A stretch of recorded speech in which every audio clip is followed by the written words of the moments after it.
বিসমিল্লাহির রহমানির রহিম।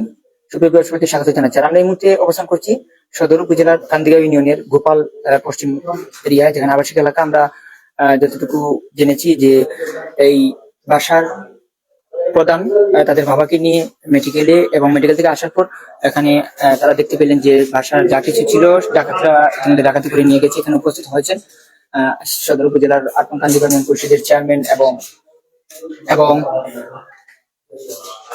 ২ নং হাটখোলা ইউনিয়নের চেয়ারম্যান মহোদয়, তারা উপস্থিত হয়েছেন। আমরা তাদের কাছ থেকে আমরা বিস্তারিত জানবো। তার আগে আমরা একটু তাদেরকে দেখানোর চেষ্টা করছি গড়ের বর্তমান পরিস্থিতি, ভাষার বর্তমান পরিস্থিতি আমরা দেখানোর চেষ্টা করছি। এবং পুলিশ ইতিমধ্যে জালালাবাদ থানার প্রশাসনের নেতৃবৃন্দ তারা উপস্থিত হয়েছেন এবং তারাও পুরো ঘর দেখছেন এবং তারা পরিদর্শন করছেন। আমরা একটু পরেই আমরা এখানে যারা উপস্থিত আছেন, বিশেষ করে ২ ইউনিয়নের চেয়ারম্যান, ৮ নং কান্দিগাঁও ইউনিয়ন পরিষদের চেয়ারম্যান এবং ২ নং হাটখোলা ইউনিয়ন পরিষদের চেয়ারম্যান, তাদের সাথে কাছ থেকে আমরা বিস্তারিত জানার চেষ্টা করবো এবং এই বাসার যারা মালিক আছেন তাদের কাছ থেকে আমরা বিস্তারিত জানার চেষ্টা করব। আমরা দেখছি যাকে নিয়ে মেডিকেলে ভর্তি ছিলেন পরিবারের গুরুত্বপূর্ণ পার্সন, ওনাকে নিয়ে মেডিকেলে ভর্তি থাকার পর বাসার যখন আসলেন, আসার পর দেখলেন যে বাসার এই অবস্থা। এবং আপনাদেরকে বাসার কিছুটা অবস্থা আপনাদেরকে দেখানোর চেষ্টা করি। যেভাবে যে এরকম ছিল, আমাদের সাথে যোগাযোগ করার পর এবং প্রশাসনের সাথে যোগাযোগ করার পর তারা যেভাবে পরিস্থিতি ছিল বাসা সেভাবে রেখেছেন, কোনোভাবে কোনো কিছুতে হাত দেননি। এবং বাসার প্রধান যার বাসাটা ডাকাতি হয়েছে ওনার কাছ থেকে আমরা বিস্তারিত জানবো কিভাবে কি ঘটনাটা ঘটেছে, একটু আমাদেরকে বলবো। আসসালামু আলাইকুম রহমতুল্লাহি ওয়া বারাকাতুহু। আসলে আমি ব্রিটেনে থাকি। আমি গত সোমবারে ব্রিটেন থেকে আসছি। আমার অসুস্থ অবস্থা নিয়ে আমি ব্রিটেন থেকে আসছি। সব সাথে সাথে আমি বাসায় আসি নাই, আমি হসপিটালে চলে গেছি। তখন আজকে আমি বাসায় আসছি। বাসায় আসার বাদে তখন এসে দেখলাম যে বাসায় এই পরিস্থিতি। তোমার আব্বা অসুস্থ, আমার বাসায় তখন তো আমরা টাকাগুলো ফাটাই আমার এই আমাদের কিছু পয়সা আছে ফেলে রাখছেন। তো আমার পয়সাগুলো সম্পূর্ণ পয়সা ওরা নিয়ে গেছে। আর আজকে সবাই দেখা আমাকে আমাদের কতদিন আগে হতে পারে এরকম কিছু আপনার কি জানা আছে? গত বুধবারে, কতদিন আগে বলতে গত বুধবারে এই যে আমার আব্বা যে পাঙ্গে থাকতেছেন, এই বুধবার ডাক্তার বলছে যে গত বুধবারে যে আব্বাকে করে দিয়ে দিবে। এই জন্য আমি এই পালং কিনছি। আর এই অক্সিজেন গ্যাস সিলিন্ডার এটা কিনে না গড়ে লাগাইছি। আমার পাগলা কিছু দিয়েছে, আমার গড়ে লাগাইছি। আর এর বাদে এই গড় মানে লক্ষ্য রাখি। বাবা কি কোথায় ট্রিটমেন্ট দিতেছিলেন? আমি উমেন হসপিটালে ছিলাম। সেখানে কত তারিখ আপনারা ভর্তি হয়েছিলেন? এখানে গত শনিবারে ভর্তিছিলাম। আর গতকালকে এক শনিবার গেল, আর আজকে 9 দিন ছিল। ৩ দিন পর বাসায় এসে হয়েছে। আসার পর মানে কোনো আসার যে যেমন আসার পর আপনার কোনো আহ, ডাকাতি যে হয়েছে এর বিশেষ করে আপনাদের আসার যে প্রধান পথ বা প্রধান গেটের মধ্যে কোনো চিহ্নিত হয়েছে? আমরা যখন আসি এসে আলো প্রধান গেট যেটা এটা লাগাইছিল। আর দ্বিতীয় যে ঘরে ঢোকার সময় যে কৃষি গেট, এই গেটের 2টা তালা ছিল, 2টা তালা ভাঙা ছিল। ঘরের সামনে যে দরজা, 2 ইউনিটের দরজা, প্রথম দরজা ভাঙা। এরপর একটু ভিতরে এসে দেখলাম তো এই অবস্থা। আপনাদের মেইন বাসা কোথায়? আমাদের মেন পাশে জগন্নাথ তলা করছে। এই অঞ্চলে কতদিন যাবত আছেন? এখানে প্রায় 7 বছর কোন বিষয়। আপনাদের কি কোনো ধারণা আছে যে কে বা কারা? আমাদের এরকম কোনো ধারণা নেই আসলে। আপনি বলতে পারবেন? কেন যে তোমরা সবাই যারা বাইরে আছে লুকন ভাই, এই বিষয়ে আপনার কিছু জানা আছে? জানা থাকলে আমি তাৎক্ষণিকভাবে খবর পাইলাম রুগীর আমার ফ্রেন্ডের আব্বা। আর যখনই মানে কি খবর পাইলাম তাৎক্ষণিকভাবে কিছু হওয়ার মতো নাই আর কি, নিজেও হতভম্ব। সাথে সাথে এখান থেকে ইউনিয়নের চেয়ারম্যান সাহেবের সাথে যোগাযোগ করলাম, হাটখোলা ইউনিয়নের সাথে যোগাযোগ করলাম। আর জালালাবাদ থানার ওসি সাহেবের সাথে ডাইরেক্ট আমি নিজেই ফোন দিচ্ছি। উনি সাথে সাথে বলছেন যে আমি বিষয়টা দেখছি, আমি তো জালালাবাদ থানার পুলিশিং কমিটির সাথে আছি। উনি বলছে সমস্যা নেই, আমি টিম পাঠাইতেছি। ওনারা এসে তারা সম্পূর্ণ একটা তথ্য নিয়েছেন। এখানে প্রায় প্লাস্টিক ওয়াল গেট, এরপরে খুব দামি তালা ছিল, এগুলা সব ভেঙে ছিল।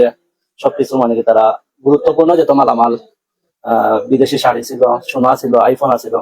এরপরে আপনার গাড়িগুলো দেখাও, এখানে ভিতরে যা গুরুত্বপূর্ণ মালামাল আছে সব নিয়ে আনিছে। টাকার পরিমাণ 1,30,000 থেকে 1,50,000 টাকা। আর যিনি এখানে মুরব্বী থাকেন আর কি, চাষি আমার ফ্রেন্ডের মা, তাই তো আর সমান শক্তি কম বয়স হয়ে গেছে। এখানে আনুমানিক হইতে পারতাম না, কিন্তু একটু আনুমানিক হিসাবে 1,00,000 টাকার মতো। তো এটা খুবই ন্যাক্কারজনক এবং আমাদের একবারে হিসাবে এটা আমাদের জন্য খুবই কলঙ্কদায়ক এবং লজ্জাজনক। এটার বিহিত ব্যবস্থার জন্য প্রশাসন, থানা ওনারা এটার উদ্যোগ নেবেন। আপনারা মিডিয়ার সবসময় এলাকার সুখে দুঃখে সবকিছু মানুষের শেয়ার করেন, কথা বলেন মানুষের সুবিধা অসুবিধা। তো এগুলো আপনারা বাস্তবে লাইভ করতেছেন, দেখতেছেন। আর বাকি ঘরের যে উনিও একজন প্রবাসী মানুষ, উনি বিদেশ থেকে আসার পরে ওনার আব্বার অবস্থার কারণে উনি হসপিটালে অবস্থান করছে, বাড়িতে আর আসেন। কদিন আগে জি, ডাইরেক্ট উনি মানে কি হসপিটালে অবস্থান করছে। আর যখন ওনার অবস্থা, আব্বার অবস্থা খারাপ, গত বুধবার থেকে আর বাসায় কেউ আসে নাই। এই নিরাই অবস্থা কি এখানে মানে বোঝা যাচ্ছে যে এখানে দূরের কেউ না, হয়তো কাছাকাছি এরা জানাশোনা যে এরা বাসায় কেউ নাই। এই বিষয়টা বিশেষ করে তদন্ত করে দেখার জন্য আমি বিশেষ অনুরোধ করছি। যিনি এই বাসার মূল তত্ত্বাবধায়ক মাওলানা বশির আহমেদ, উনি আমার ঘনিষ্ঠ ফ্রেন্ড, আমাদের দীর্ঘ এক যুগের উপরে ওনাদের সাথে চলাফেরা, এই জন্য এই বাসার শুরু লগ্নে থেকে আমার নিজেরই আসা দেওয়া আছে। এই আর কি। আমরা এখানে আমরা দেখছি যে 8 নং কান্দিগা ইউনিয়ন পরিষদের চেয়ারম্যান এবং 2 নং হাটখোলা ইউনিয়ন পরিষদের চেয়ারম্যান তারা উপস্থিত আছেন এবং পুলিশ প্রশাসনের নেতৃবৃন্দ তারা উপস্থিত আছেন। আমরা তাদের কাছ থেকে কিছু জানার চেষ্টা করব। আসলে মূলত এখানে মৌলানা বশির আহমদ, উনি আমার ফ্রেন্ড, একসাথে চলাফেরা উঠা বসা আছে, উনি দেশের বাইরে থাকেন। একটা বৈঠকে ছিলাম হাটখোলা শিবের বাজারে, সেখান থেকে বৈঠক থেকে ওঠার পরে আমার সাথে ছিলেন মাস্টার ফয়সুল আহমদ এবং আফম লোকমান। ওরা তেমুগিতে আসার পর আমার কাছে ফোন দিচ্ছেন যে ওই বশির ভাইয়ের বাসা চুরি হয়ে গেছে। কখন চুরি হয়েছে, কিভাবে চুরি হয়েছে, এটা আসলে মূলত তাদেরও জানা নেই, আমাদেরও জানা নেই। বশির ভাইয়ের আব্বা খুবই অসুস্থ, ওনাকে নিয়ে গত বুধবার থেকে তারা বাসার বাইরে মেডিকেলে আছেন। আজ তারা বাসায় ফিরে দেখেন যে ঘরের সবকিছু তছনছ করে চোর যারা, তারা বিভিন্ন গুরুত্বপূর্ণ সামানের নগদ কিছু অর্থ এবং সোনা দানা যা কিছু আছে সব নিয়ে গেছে। এই অবস্থার উপরে তো আসলে আমরা খুবই শঙ্কিত। আর আরেকটা বিষয় হচ্ছে এই যে জায়গাটা যেখানে বাসা, ওইটাতে খুবই নিরঞ্জন জায়গা, যেখানে লোক সমাগম খুবই কম। আর যে লোক সমাগম যেখানে বেশি হয় সেই জায়গাগুলোতে মূলত এরকমের ঘটনা খুবই কম ঘটে। তো আসলে আমরা খুব দুঃখ প্রকাশ করছি এই বিষয়টাকে কেন্দ্র করে। আশা করছি আমাদের আইন শৃঙ্খলা বাহিনী, বিশেষ করে আমাদের জালালাবাদ থানার আইন শৃঙ্খলা বাহিনী যারা পুলিশ সদস্য আছেন, তারা এখানে এসেছেন, অফিসারও এসেছেন। আশা করবো আমরা বিষয়টাকে খুব গুরুত্ব সহকারে তদন্ত করে বের করার, যারা এই ঘটনার সাথে জড়িত তাদের ধরে গ্রেফতার করে দৃষ্টান্তমূলক শাস্তি কামনা করছি। সবাইকে ধন্যবাদ। আসসালামু আলাইকুম। আমরা এবারে জানার চেষ্টা করব 8 নং কান্দিগা ইউনিয়ন পরিষদের চেয়ারম্যান জনাব আব্দুল মান্নাফ সাহেবের কাছ থেকে ঘটনার কিছুটা বিস্তারিত জানবো এবং এখন পর্যন্ত কোনো সূত্র পাওয়া গেছে কিনা সেগুলো আমরা জানার চেষ্টা করব। আউযু বিল্লাহি মিনাশ শাইতানির রাজিম, বিসমিল্লাহির রহমানির রহিম।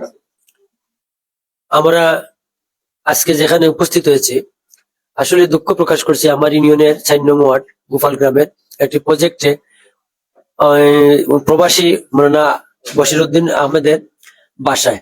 আমি যেভাবে খবরটা পেয়েছি, হাটখোলা ইউনিয়ন চেয়ারম্যান আমার বন্ধুবর হঠাৎ ফোন দিয়েছেন, ভাই আপনার এলাকায় আমার একজন পরিচিত বন্ধু প্রবাসী, ওনার বাবা অসুস্থ, ওনারা তালা মেরে চিকিৎসার জন্য মেডিকেলে ছিলেন, থেকে তারা বাসায় অবস্থান করছিলেন না। এখন যখন ওনাকে নিয়ে আসেন, আসে ক্রপসুল গেটের তালাবাঙ্গা এবং রুমে আসছি। আসার পর দেখা যায় যে অনেকগুলো এই যে সন্দুক আলমিরা ভাঙ্গিয়ে মালামাল তছনছ করেছে। তাদের কথা মতে তাদের নগদ টাকা এবং স্বর্ণ নিয়ে গেছে, আইফোন, নাকি একটা আইফোন। তা আমরা আসে পেয়েছি, আমার জালালাবাদ থানার পুলিশ প্রশাসন এখানে আসছেন রবিউল ভাইয়ের নেতৃত্বে। তা আমরা বলছি আসলে এটা মর্মাহত, এটা একটি এলাকা কারোর জন্য কাম্য নয়। অসুস্থ, একটু অসুস্থ বাবা, অন্যদিকে তাদের একটি ক্ষতিপূরণ। তা আমরা আশা করব আইন শৃঙ্খলা বাহিনী যেন এটা আমাদের সহযোগিতা করেন এবং এভাবে যে বা যারা করেছে, কিছু আলামত আছে জানতে পেরেছি, ওই রাস্তায় সিসি ক্যামেরাও রয়েছে, তাদের নিজস্ব এবং তাদের চৌকস, তাদের পরিকল্পনার মাধ্যমে যেন আমরা এই চোরকে ধরতে পারি। এবং আমরা আশা করব এটা আমরা একটা এই চোরকে ধরতে পারলে আমাদের উপযুক্ত বিচার পাবো এবং আমাদের যেন হারিয়ে যাওয়া সবগুলো মালামাল পাই। আর আমার ইউনিয়নের পক্ষ থেকে আমি তাদেরকে সান্ত্বনা এটাই দিব, ধৈর্য এবং সবর করার জন্য। এবং চোর যত বড়ই হোক না কেন, একদিন পাকড়া হবে আইন শৃঙ্খলা বাহিনীর কাছে। এবং আমার এলাকার ময়মুরব্বিয়ান যুব সমাজ যারা রয়েছেন, যারা আসছেন এখানে, আমি দেখছি গোপাল গ্রামের রকিব সহ এবং অনেকের সাথে আমি যোগাযোগ করেছি, প্রত্যেকে কালকে আসবেন, আবার তো রাত হয়ে গেছে, আমিও আসছি। আমি তাদেরকে আসলে সান্ত্বনা দেই সবর এবং ধৈর্য ধরার জন্য। এবং আমরা সকলে আইন শৃঙ্খলার কাছে আমরা বলবো যে আমরা যেন শস্য তদন্তের মাধ্যমে প্রকৃত অপরাধী যেন আমরা ধরতে পারি। এবং আইন শৃঙ্খলার ঊর্ধ্বে কিন্তু আমাদের এই চোর বা যারা ছিনতাই বা ডাকাতি করে তাদেরকে ধরা অনেক সময় সম্ভব, যেহেতু আইফোনটা আছে। আমি সহযোগিতা কামনা করছি, অবশ্যই আমরা সেই সহযোগিতা পাবো এবং ইনশাল্লাহ আমরা সেটার একটা সুরাহা করতে পারবো, এই আশাবাদ ব্যক্ত করে যারা ক্ষতি হয়ে গেছে, যারা চোর বা মালামাল গেছে, তাদেরকে সান্ত্বনা প্রদান করছি। আমি একজন চেয়ারম্যান হিসাবে আমি তাদের পাশে আছি এবং এই চোর যেই হোক না কেন সেজন্য আমাদের ধরা পড়ে এবং তাদের জন্য সর্বোচ্চ শাস্তির আওতায় আনতে পারি, সেই আশাবাদ ব্যক্ত করে আমার কথা এখানে শেষ করছি। আসসালামু আলাইকুম রহমতুল্লাহ।